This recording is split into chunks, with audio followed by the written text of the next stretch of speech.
Samuel mengambil tabung tanduk yang berisi minyak itu dan mengurapi Daud di tengah-tengah saudaranya. Sejak hari itu dan seterusnya berkuasalah roh Tuhan atas Daud. Lalu berangkatlah Samuel menuju Rama. Nah, puji Tuhan, saya yakin dan percaya kita yang hadir atau yang ikut kegiatan Zoom ini sudah tidak asing lagi ya tentang kisah ini, yaitu Daud diurapi menjadi raja Israel menggantikan Raja Saul yang telah ditolak oleh Tuhan. Ya. Dan kita tahu mengapa kok sampai Raja Saul ditolak oleh Tuhan. Padahal kita juga tahu Tuhan sendiri yang telah menetapkan Saul menjadi raja pertama orang Israel. Tetapi kenapa kok sampai ditolak? Tentu kita pun juga sudah tahu alasannya. Karena Saul sudah tidak mentaati perintah Tuhan. Satu saat Tuhan menyuruh Raja Saul untuk berperang mengalahkan orang-orang Amalek. Tuhan bilang, Saul, kalahkan orang Amalek. Bunuh semua manusianya. Mulai dari rakyat jelata sampai raja, bunuh. Bunuh semua binatangnya. Jangan merasa sayang, tumpah semua, bunuh semua. Tetapi faktanya apa, saudara? Rupanya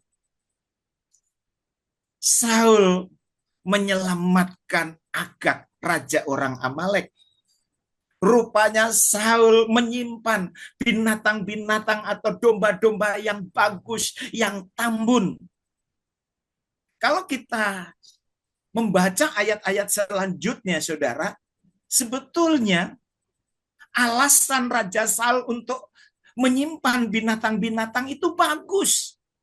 Akan dipersembahkan kepada Tuhan sebagai korban bakaran.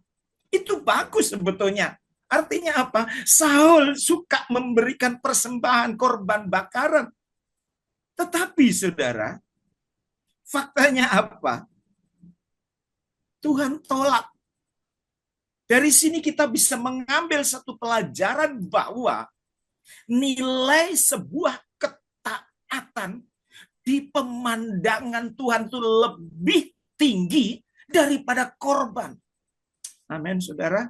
Nilai sebuah ketaatan di pemandangan Tuhan itu sangat-sangat tinggi daripada korban. Bukan berarti Tuhan tidak senang dengan korban-korban kita. Bukan berarti Tuhan tidak senang dengan persembahan-persembahan yang kita berikan kepada Tuhan. Tuhan sangat senang. Tetapi sekali lagi lewat kisah ini menjadi satu pelajaran. Nilai ketaatan di pemandangan Tuhan itu jauh lebih tinggi daripada korban persembahan. Buktinya di sini. Sekalipun dia seorang raja, sekalipun dia orang hebat, tetapi karena tidak taat, akhirnya ditolak oleh Tuhan. Kiranya ini menjadi pelajaran bagi saudara dan saya.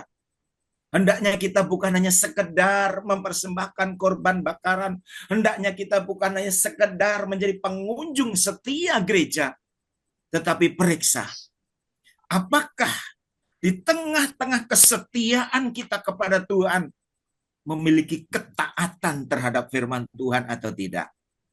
Nah, baik, kita akan melihat, saudara, ada beberapa contoh, ada beberapa hal yang dapat kita teladani dari pribadi Daud. Saya melihat di dalam diri Daud ada ketaatan dan kerendahan hati.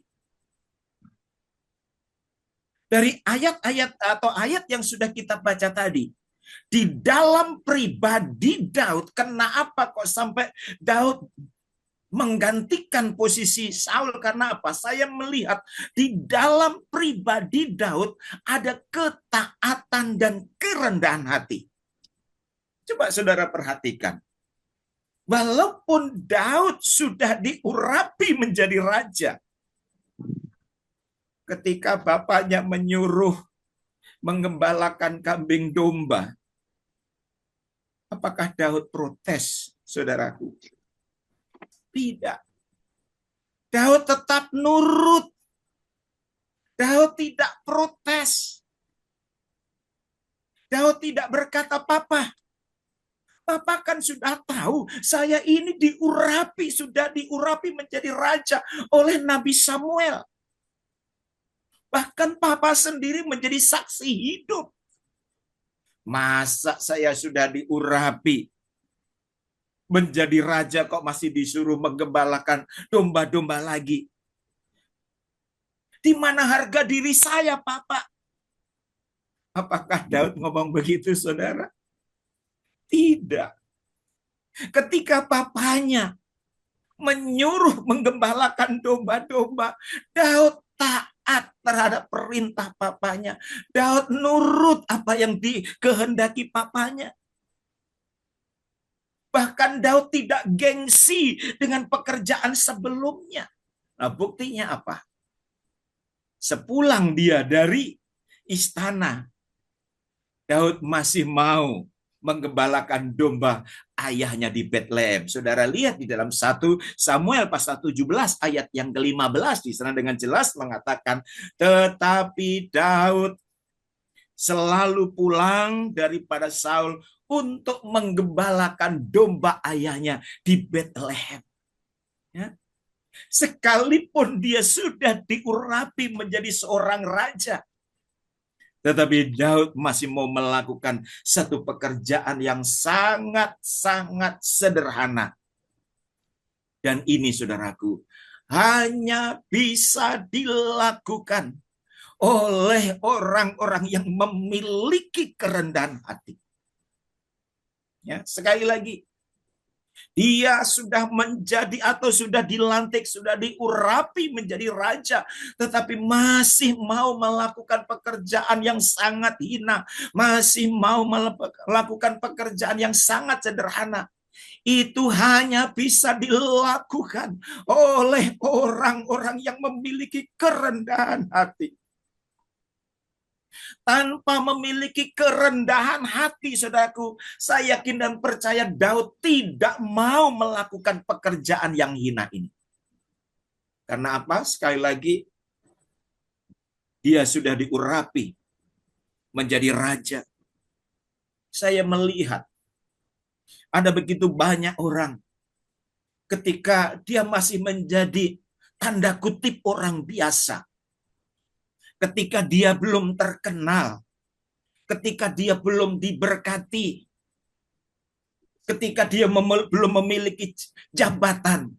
Ada begitu banyak orang, bahkan orang percaya, bahkan mungkin hamba Tuhan, taat terhadap firman Tuhan dan mau hidup di dalam kerendahan hati. Tetapi ketika mulai diberkati, ketika mulai dipromosikan, ketika mulai menjadi seorang pemimpin, ketika mulai kuat, mulai hebat,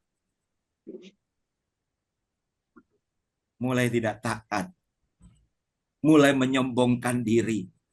Nah, ini, saudaraku, inilah fakta yang ada di sekitar kita. Tetapi bersyukur pagi hari ini, firman Tuhan mengingatkan kita, bahkan memberikan satu contoh yang luar biasa, yaitu Daud. Hendaknya roh ini, roh kesombongan, dijauhkan daripada kita yang hadir, yang mengikuti Zoom ini. Amin, saudaraku. Di dalam Alkitab pun memberi contoh, yaitu Raja Uzia. Tentu saudara sudah tahu Raja Uzia. Saat dia belum menjadi Raja Uzia, saudaraku, atau saat dia baru menjabat menjadi Raja Yehuda, Alkitab mencatat dia pribadi yang sangat rendah hati. Alkitab dengan jujur, dia orang yang suka mencari Tuhan. Alkitab mencatat dia orang yang takut akan Tuhan, mau diajar. Di dalam 2 Tawarik pasal 26 ayat yang kelima yang sudah ada di layar saudara. Ia mencari Allah selama hidup Sakaria. yang mengajarnya supaya takut akan Allah. Dan selama ia mencari Tuhan, Allah membuat segala usahanya berhasil. Kita lihat di sini. Dia pribadi yang suka mencari Allah. Ya. Dia pribadi yang mau diajar, saudara. Dia pribadi yang takut akan Tuhan. Dan karena dia melakukan hal-hal yang baik, tadi Alkitab dikatakan apa yang dikerjakannya dibuat Tuhan berhasil. Tetapi kita lihat, setelah dia merasa diri hebat, setelah dia merasa diri berhasil, setelah dia merasa diri kuat, apa kata firman Tuhan? Kalau saudara melihat di dalam 2 Tawarik pasal 26 ayat yang ke-16. Di dalam 2 Tawarik pasal 26 ayat yang ke-16 akhirnya apa? Dia menjadi orang yang sombong. Saya akan baca untuk saudara. Setelah ia menjadi kuat, ia menjadi tinggi hati. Nah ini, setelah dia merasa diri hebat, setelah dia merasa diri sukses, setelah dia merasa diri kuat, Alkitab dengan jelas mengatakan, ia menjadi tinggi hati. Bukan cuma tinggi hati, kalimat selanjutnya, ia melakukan hal yang merusak. Jadi selain tinggi hati melakukan hal yang merusak, saudara dapat jabarkan sendiri hal-hal apa yang bisa merusak. Bahkan ia berubah setia, lebih celaka lagi. Kepada Tuhan, Allahnya yang memasuki bait Tuhan untuk membakar ukupan di atas mezbah pembakaran ukupan. Kita lihat di sini, saudaraku. Dampak dari sebuah kesombongan karena merasa dirinya hebat, saudaraku. Dia mulai berubah setia, melakukan yang merusak. Lalu hamba Tuhan, yaitu Imam Asaria menegur. Ketika ditegur hamba Tuhan, bukannya insaf. Ketika ditegur hamba Tuhan, bukannya sadar. Bukannya minta ampun dan merendahkan diri. Tetapi Alkitab katakan, ia justru marah, saudaraku. Nah inilah ciri orang yang sombong. Ketika diingatkan bukannya merendahkan diri, oh iya aku sudah salah. Tetapi Alkitab katakan dia justru marah. Dan di tengah-tengah kemarahan yang meluap terhadap imam, saudaraku, terhadap hamba Tuhan. Apa kata firman Tuhan? Ayat yang ke-19. Saudara bisa lihat. Tetapi Uzia dengan bokor ukupan di tangannya untuk dibakar menjadi marah. Sementara amarahnya meluap terhadap para imam, timbullah penyakit kusta pada dahinya di hadapan para imam di rumah Tuhan dekat mezbah pembakaran ukupan. Sekali lagi, bukannya bersyukur, ada orang yang mengingatkan. Bukannya berterima kasih kepada hamba Tuhan yang memberi nasihat, tetapi justru yang memberi nasihat justru dimarahi. Saya berharap kepada saudara-saudara yang ikut Zoom saat ini. Sekali lagi, saya berharap kepada kita semua yang berkesempatan mengikuti Zoom ini. Kalau kalian nanti diberkati, kalau kalian nanti dipromosikan, jangan berubah setia kepada Tuhan. Jangan berubah setia kepada Tuhan. Jangan tinggi hati. Bagi saudara yang melayani Tuhan, tetap layani Tuhan. Bagi saudara sebagai jemaat yang setia kepada Tuhan, tetaplah setia kepada Tuhan. Amin, saudara.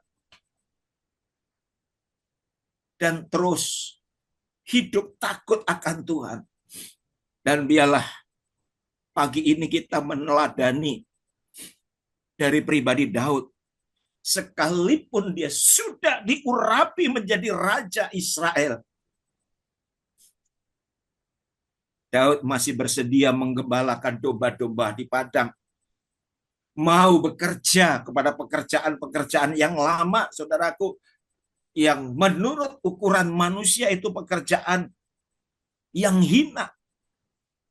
Promosi menjadi raja Israel tidak membuat Daud bongah. Promosi menjadi raja Israel tidak membuat Daud sombong, tidak membuat Daud tinggi hati. Tetapi dia tetap taat ketika bapaknya menyuruh mengembalakan kambing domba. Dan dia tetap rendah hati. Sekali lagi biarlah ini menjadi teladan bagi saudara dan saya. Itu yang pertama ya. Kita melihat dari kehidupan Daud yang dapat kita teladani. Selain taat, dia memiliki satu kerendahan hati yang luar biasa. Yang kedua saya melihat, saudaraku, sikap yang baik yang dapat kita teladani dari pribadi Daud, yaitu memiliki sikap hormat. Ya, memiliki sikap hormat. Sekalipun dia sudah diurapi menjadi raja Israel, saudaraku, sikapnya terhadap orang tua dan kakak-kakaknya tidak berubah. Ya, sikapnya, sopan santunnya, hormatnya terhadap orang tua dan kakak-kakaknya tidak berubah, saudaraku. Dari sini saya dapat mengambil satu kesimpulan. Daud menghargai otoritas yang diberikan Tuhan kepada kakaknya maupun kepada orang tuanya. Hendaknya sikap ini juga ada pada saudara dan saya. Sekalipun saudara nanti dipromosikan menjadi orang hebat, sekalipun nanti saudara menjadi gembala yang hebat, ingat siapa yang dulunya pernah mengangkat saudara. Ingat orang tuamu, ingat orang-orang yang pernah berperan sehingga saudara menjadi orang yang hebat, menjadi orang yang sukses. Sebetulnya saudaraku, kalau seandainya Daud sombong, saudara bisa, saudaraku. Hei, Bapak, sekarang saya sudah menjadi raja. Hei, kakak-kakak, sekarang saya sudah menjadi raja. Kalian yang harus hormat sama saya. Kalian yang harus sujud sama saya. Tetapi apakah itu yang dilakukan oleh Daud, saudara? Sikapnya terhadap bapaknya tidak pernah berubah. Saya pernah membaca satu kesaksian, saudara. Bagi saudara-saudara penggemar bulu tangkis, tentu di tahun 80-an kenal yang namanya Lius Pongoh ya. Saudara, ketika Lius Pongoh masih menjadi pemain-pemain ya biasa, belum terlalu terkenal, dia punya pekerjaan di gereja apa, saudaraku? Penerima tamu. Pelayanannya di gereja dia penerima tamu. Tetapi setelah dia menjadi pahlawan Thomas Cup, saudara, dia menjadi pemenang, saudara. Semua rakyat Indonesia mengakui kehebatan Lius Pongoh. Istilahnya dulu saya ingat dia pemain karet karena badannya itu memiliki daya lentur yang luar biasa.